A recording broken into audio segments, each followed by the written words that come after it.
ఈనాడు నంద్యాల పట్టణంలో corporation director ఎన్నికైనటువంటి వారి సన్మాన సభ ఏర్పాటు చేయడం సంతోషించిన విషయం. నా పేరు సుంకేశ్వర ఖాదర్ భాష, జాతీయ ఉపాధ్యక్షులు, అదేవిధంగా దళిత ముస్లిం యునైటెడ్ ఫోరం జాతీయ ఉపాధ్యక్షులుగా నేను పనిచేస్తున్నాను. ఎందుకంటే ఈరోజు ఈ ఫెడరేషన్ ఈ ఫెడరేషన్ ఇచ్చినటువంటి అగ్రగామంలో నేను సత్తార్ సాబు ఇంకా కొంతమంది ఉంటాం. నాడు మేము ఈ ఫెడరేషన్ తెచ్చాం కాబట్టి ఈరోజు అది కార్పొరేషన్ అయింది.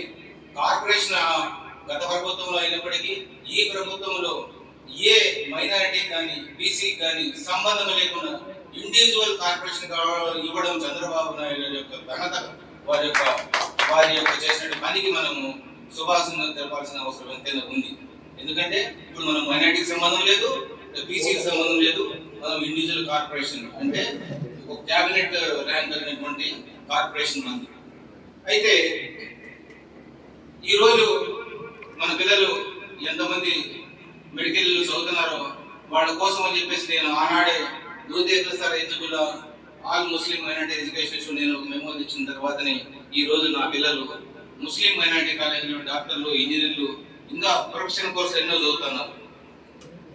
అయితే ఆ రోజు ఈ జీవో ఇవ్వడానికి కూడా ఒక మైనారిటీ ప్రిన్సిపల్ సెక్రటరీ ప్రక్కర్ గారు ఉన్నప్పుడు నేను అడిగినప్పుడు, మీరు దూదేకులు హిందువులు, మీరు ముస్లింలు కాదు, మీరు ఏ విధంగా ఇవ్వాలని అన్నప్పుడు నేను ఆయన క్రాస్ చేయడం జరిగింది. అయ్యా, మేము పెళ్లి చేసుకునే బిడ్డలు అని పేర్లు పెట్టుకున్నాను, మాకు తెలుసా? నువ్వు ఈ ఉద్యోగం పేరుతో ఇచ్చి నీకు తెలుసా అన్నాను. నువ్వు ఎవరితో మాట్లాడుతూ తెలుసా అన్నాను. Yes, you are the public servant, I'm the civilian, I got a doubt, you have to clear it. నేను పబ్లిక్ లో నాకు అనుమానం వచ్చి నాకు డౌట్ వచ్చి అడిగాను, క్లారిఫై చేయి. నీకు తెలియకపోతే నీ పై అధికారులను చెయ్యి, అంత మాత్రం భయపడే అవసరం లేదని చెప్పేసి ఆనాడే ఫైట్ చేయడం జరిగింది. దాని ద్వారా కూడా మన దానా కిషోర్ గారు ఇక్కడ కలెక్టర్ గా చేశారు. వారు కూడా దూదేకులు pre matric, post matric eligible అని చెప్పేసి కూడా ఒక మెమో కూడా ఇవ్వడం జరిగింది. అంటే ఇవన్నీ ఊరికే రాలా, సాధనతో వచ్చినాయి, పోరాటాలతో వచ్చినాయి. ఈ రోజు ఈ మొన్నటి వరకు కూడా ఈ జీవో నంబర్ 125 ప్రకారం మనకు ఈ ఫెడరేషన్ ఎక్కడైతే ఇచ్చినారో అది చంద్రబాబు నాయుడు గారి బిల్లులో మేము అడగడం జరిగింది. 2004లో మా ప్రభుత్వం వస్తే నెక్స్ట్ మీకు ఇస్తామని చెప్పడం జరిగింది. కానీ ప్రభుత్వం రాక వైఎస్ రాజశేఖర రావడం, అప్పుడు అన్ని కార్పొరేషన్తో పాటు మన కార్పొరేషన్ కూడా ఏర్పాటు చేయడం జరిగింది. అన్ని కులాలతో కూడా మన కార్పొరేషన్ ఇస్తామని ఫెడరేషన్ ఇస్తామని చెప్పడం జరిగింది. అయితే జీవో ఇవ్వడంలో కూడా మనకు ద్రోహం చేసిన వ్యక్తి రాజశేఖర రెడ్డి గారే. తర్వాత రోసయ్య సీఎం అయిన తర్వాత మన జీవో నంబర్ 125 ఇచ్చినారు. ఈ విషయం చాలా మంది తెలియదు. ఎందుకంటే మాకు రాజశేఖర రెడ్డి ఏం చేసినాడు? రాజశేఖర తొక్కినాడు, బానిసగా చేసుకున్నాడు. ఇప్పుడు ఈ బానిసలు చేస్తున్నది కాదు. ఈ రోజు మేము బానిసలు కాదని తర్వాత మళ్ళీ చంద్రబాబు నాయుడు ప్రభుత్వం వచ్చిన తర్వాత 2018లో విజయవాడలో ధర్నా చేస్తే అప్పుడు 50 లక్షలు మన ఈ ఫెడరేషన్ ఏర్పాటు చేసి తర్వాత నంద్యాల ఎలక్షన్ వస్తే నంద్యాల ఎలక్షన్ లో మన వాళ్ళు అందరూ సహాయం చేస్తే ఇక్కడున్న ఆయనకు అప్పుడు చైర్మన్ ఇవ్వడం జరిగింది. అంటే మేము పదవుల కోసం లేదు, ఈ మన సమాజంలో మార్పు తేవాలా, మన సమాజాన్ని అభివృద్ధి చేయాలనే ఉద్దేశంతో మేము పనిచేస్తున్నాం. కానీ ఈ సమాజంలో మేము కనపడాలా, మాకు ఈ యొక్క రాజకీయ పదవులు కావాలని మేము లేవు. మేము ఎంతసేపు ఉన్న సేవకులుగానే ఉంటాం, సేవకులుగానే పనిచేస్తూ ఉంటాం. కాబట్టి మన జాతి వారు అభివృద్ధి చెంది మీరు రాజకీయ పరంగా ఎదగాల, ఏ పార్టీ అయినా ఉండండి, కానీ మన కుల సమస్య వచ్చినప్పుడు మనమందరం ఒకటే అని చెప్పేసి ఏకమై మనమందరం కూడా పనిచేయాలి. ఎందుకంటే ఈ రోజు మన దౌర్భాగ్యం, ఏ కులానికి లేని విధంగా 2 పార్టీలు ఉన్నాయి. వైఎస్ఆర్సీపీ దుర్యోగ సంఘం, టీడీపీ దుర్యోగ సంఘం, బీజేపీ దుర్యోగ సంఘం, జనసేన దుర్యోగ. ఎవరికయ్యా నువ్వు సంఘాలు పెట్టుకోవాల్సింది? అవసరమైతే కాదర్ భాష ఒక పేపర్ తెచ్చి మన సంఘంలో అందరికీ వస్తుంది. అలాంటప్పుడు మనం అందరం ఒకటే కాదా? అలాంటప్పుడు మనం ఎప్పుడు కూడా ఒక సంఘంగా ఉండి వివిధ పార్టీలో పనిచేయండి, పదవులు పొందండి.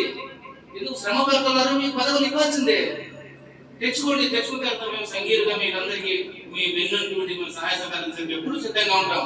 గతంలో కూడా మన సిద్ధపట్ట మండలానికి అధ్యక్షుడిగా ఉన్న వీరబ్రహ్మం గారిని ఎన్నిక చేయడం జరిగింది నేను అధ్యక్షుడు ఉన్నప్పుడు.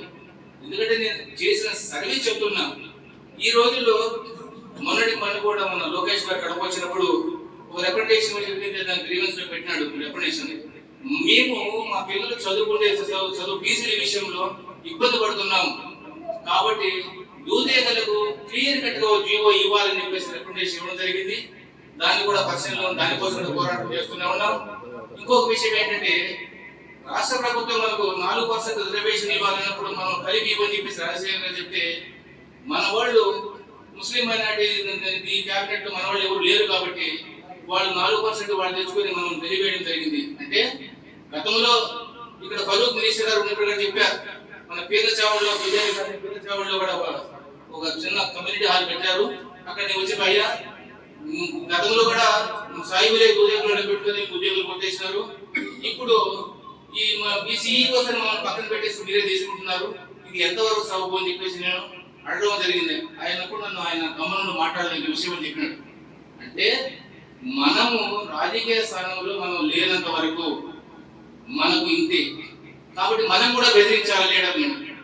మా ఓటు మీకు కావాలన్నప్పుడు ఇంకొకటి మన గవర్నమెంట్ తరఫున క్లియర్ కట్ ఒక లెటర్ ఉంది ఎలక్షన్ కమిషన్ నుంచి. ఎక్కడైతే ముస్లిం మైనారిటీలు గా ఎన్నుకోబడతారో అక్కడ దూరేగల వాళ్ళు అర్హులు అని చెప్పేసి. ఎందుకంటే ఇవి నేను చెప్పేది గవర్నమెంట్ పరంగా చెప్పాడు. దూరేగల వాళ్ళు ముస్లిం మైనారిటీలు అంతర్భాగం కాబట్టి వాళ్ళు అర్హులు అని చెప్పేసి ఎలక్షన్ కమిషన్ ఇచ్చింది మనకు. కాబట్టి మన జనాభా దామాషా ప్రకారం రేపు వచ్చే మండల కమిషన్ మండల ఎలక్షన్ లో మనం అందరం కోప్సి బొమ్మలు కానీ జడ్పీటీసీ కానీ ఎంపీటీసీ అడుగుదాం. ఇంకొక విషయం మీరు జాగ్రత్త వినాలి. ఇప్పుడు మోసపోకూడదు. ఇప్పుడు ఉన్నటువంటి తెలుగుదేశం ప్రభుత్వం కూడా ఓబీసీ ముస్లింలకు మేము రిజర్వేషన్ 8 మందికి ఇచ్చినాం 10 మందికి ఇచ్చినాం. ఎవరు ఓబీసీ ముస్లింలు బీసీలో ఉండే వాళ్ళు ఓబీసీ ముస్లింలు కానే కారు. ఎందుకంటే వాళ్లకు విద్యా ఉద్యోగం రెండే రిజర్వేషన్ కల్పించింది. ఎలక్షన్ రిజర్వేషన్ ఎలక్షన్ లో ఈ లోకల్ బాడీ ఎలక్షన్ లో వాళ్ళ రిజర్వేషన్ లేదు. అది ఎలా వచ్చింది అనే దాని విషయం మనం ఫైట్ చేసి రేపు బ్రేక్ చేయగలిగితే నిజంగా మనం ఉద్యోగం అయితే రేపు వచ్చే సర్పంచ్ జడ్పీటీసీస్ లో మనోళ్ళు ఎక్కువ ఉంటారని చెప్పి సర్పంచులు చేస్తున్నాం. ఎందుకంటే తెలియని విషయాలు చాలా ఉన్నాయి, తెలుసుకోవాలి. ఎందుకంటే ఇది మేధావ సంపత్తి వరకు మీటింగ్. ఇది ఉద్యోగస్తులు 10 మంది గవర్నమెంట్ లో టచెస్ ఉంటాయి కాబట్టి వాళ్ళకి ఎంప్లాయ్మెంట్ ఎడ్యుకేషన్ రెండు ఇచ్చినప్పుడు ఇది ఎందుకు ఇవ్వాలి, ఎట్లా వస్తుంది వాళ్ళకు? ఒకవేళ ఇస్తే మెహతా ముస్లింలు దూదేతర ముస్లింలు ఇచ్చిన తర్వాతే వాళ్ళకి ఇవ్వాలి. అట్లా లేకపోతే వాళ్ళకి ఎక్కడ రాజకీయ చల్లనేరు చెప్పేసి రేపు ఎవరన్నా మన కోర్టులో కానీ తెలుగు కేటు వేసి జరిగితే రేపు వచ్చే సర్పంచ్ జడ్పీటీసీ మన వాళ్ళు ఎక్కువ ఉంటారని కూడా ఈ సందర్భంగా మీరు రాజకీయాలు ఉండేవాళ్ళు మీరు జాగ్రత్త పడాలని చెప్పేసి కూడా తెలియజేస్తుంటాను. ఎందుకంటే మాకున్న నాటి మీకు ఇచ్చడానికి మేము ఎప్పుడు సిద్ధమే. దాన్ని తెలుసుకొని మీరు ప్రభుత్వంతో పోరాడవలసిన బాధ్యత మీకు ఒక మార్గం అనేది ఛాన్స్ ఉంది కాబట్టి. అదేవిధంగా 4% రిజర్వేషన్ ఇచ్చిన తర్వాత మన హైకోర్టు కొట్టేస్తే సుప్రీంకోర్టుకు పోయినారు. అప్పుడు ఎప్పుడైతే ఇక్కడ సుప్రీంకోర్టు 4% ఆంధ్రప్రదేశ్ 4% ఇచ్చిందో అప్పుడు సెంట్రల్ గవర్నమెంట్ ఓబీసీ ముస్లిం వాళ్ళకు 4.5% రిజర్వేషన్ ఇచ్చింది ఎన్డీఏ ప్రభుత్వంలో. మనము ఇక్కడ 4% రిజర్వేషన్ దీన్ని చూస్తున్నారు కానీ అటు 4.5% ఓబీసీ ముస్లిం మనకి ఇచ్చింది. దాన్ని మనం ఇంప్లిమెంట్ చేసుకోవాలని మనం ఎవరు ఆలోచన చేయాలి.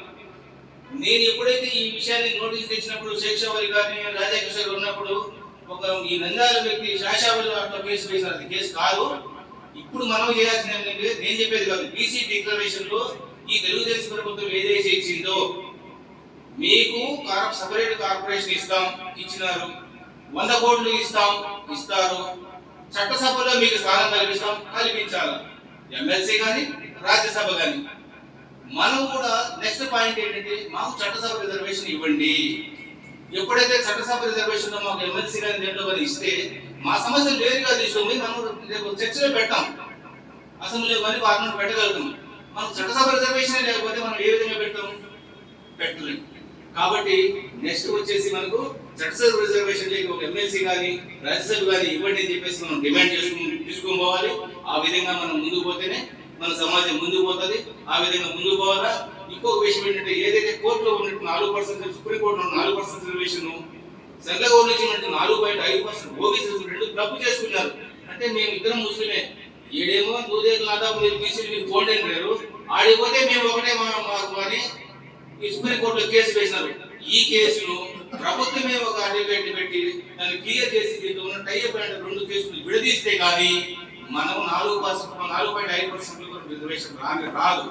ఇది రావాలంటే బీజేపీ ప్రభుత్వం మీద మనం ఒత్తిడిస్తానికి సిద్ధంగా ఉండాలి. ఎందుకంటే ఓబీసీకి మేము వండముండం అని చెప్పేసి మన గౌరవనీయ ప్రధానమంత్రి నరేంద్ర మోడీ గారు ప్రతినిత్యము మాట్లాడుతున్నారు. ఎక్కడ అండ ఉన్నారు, ఏమి జరుగుతుంది ఈ రాష్ట్రంలో ఓబీసీ జరిగే అన్యాయం ఎక్కడ జరగడం లేదు. ఏదో ఫెడరేషన్ కులం మీద ఇచ్చిన ఇది పెద్ద గొప్పేం కాదు. ఈయన కాబట్టి ఇంకొకటి కులం మీద ఇవ్వాల్సిందే. కానీ మిగతా పార్టీలు డైరెక్టర్లు కానీ చైర్మన్లు కానీ వాటిలో ఎంతవరకు స్థానాలు కల్పించారు ఈ ప్రభుత్వం అనేది ఇప్పుడు డిమాండ్ మనకి. ఇది ఎక్కడైనా కావాలి వచ్చేదే.